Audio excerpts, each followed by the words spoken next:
Have you ever wondered who decided what books to include in the Bible and which to leave out, and why? If so, this episode is for you. Welcome to Apostolic Life in the 21st Century, a podcast dedicated to helping modern-day believers live out the teachings of the first century church. This podcast is part of the teaching ministry of Dr. David K. Bernard.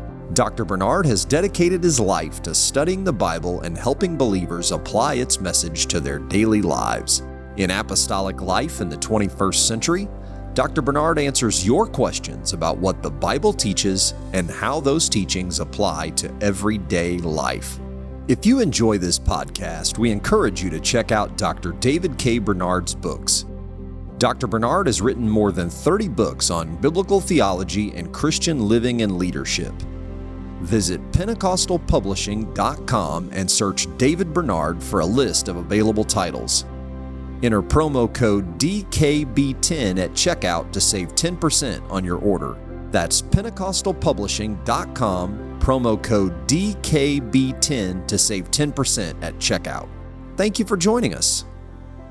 Most of our audience members are going to know that the Bible includes 66 books, 39 in the Old Testament, 27 in the New Testament. However, we also are aware, or at least most people are, that these books that we include in our modern Bible are not the only books that were written by prophets and preachers during those periods of time that the Bible was being written. So we have other books like Enoch or the Gospel of Thomas or the Epistle of Barnabas, and there's many others that were composed at roughly the same time that our books of the Bible were.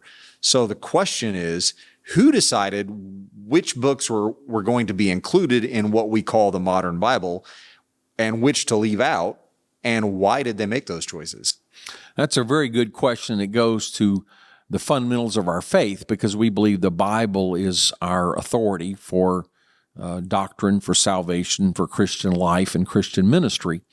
I do discuss this question in great detail in my book, God's Infallible Word. This is the question of what's called the canon, C-A-N-O-N, or list of books that are accepted as Scripture.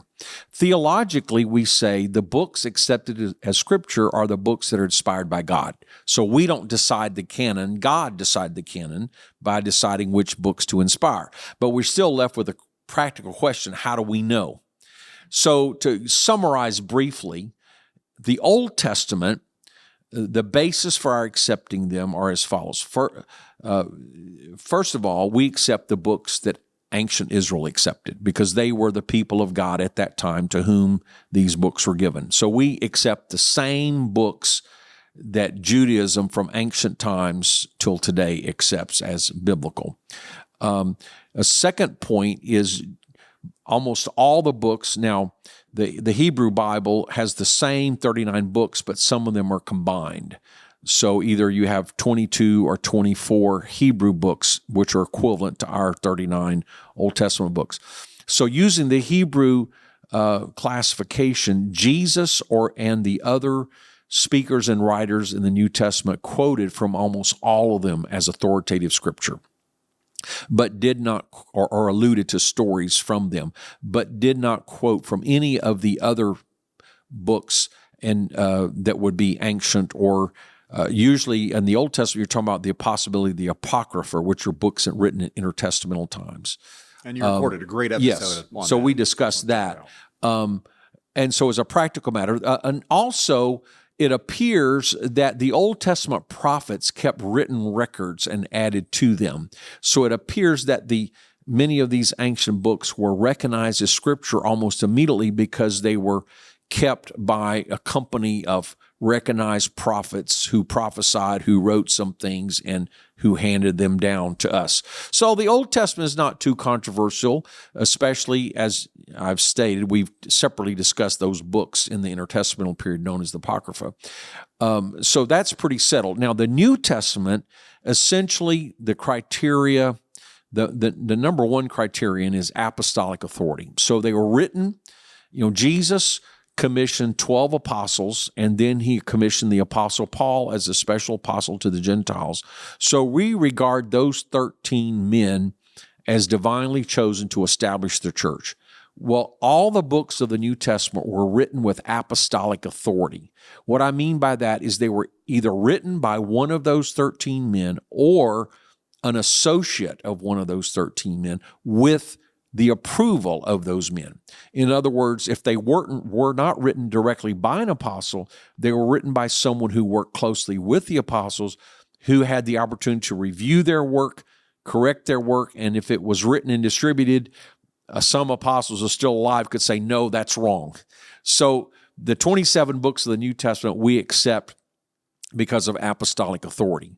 And as a practical matter, by, say, the middle of the second century, almost all of them are mentioned in various writings, with the exception just of a few small books like 2nd and 3rd John. They're all recognized as Scripture and quoted as Scripture by believers in the late 1st century, the early 2nd century. So as a practical matter, the people of God at that time, or at least the Christians, recognized Christians, we know there's some true and false doctrine, but the mass of people from the mid-2nd century, much like the Jews of the Old Testament, the Christians of the New Testament era or slightly thereafter would have accepted these very books. Actually, if you go through the list, most of them are non-controversial. So Matthew, one of the 12, Mark, associate of both Paul and Peter, Luke, associate of Paul, John, one of the 12. So you go down the list, the 13 Pauline epistles. Of course, Acts, written by Luke, associate of Paul. And Luke, Acts, those two books represent 1/4 of the New Testament themselves. So you have the 13 Pauline epistles, epistles of Peter, epistles of John. Jude, brother of the Lord, James, brother of the Lord, and are recognized as a leader of the early church. Revelation by John. Hebrews, the author is not named, but it seems by the references within it, as well as the theology, to have been an associate of Paul and Timothy. And so a few of those have been controversial over the centuries for various reasons.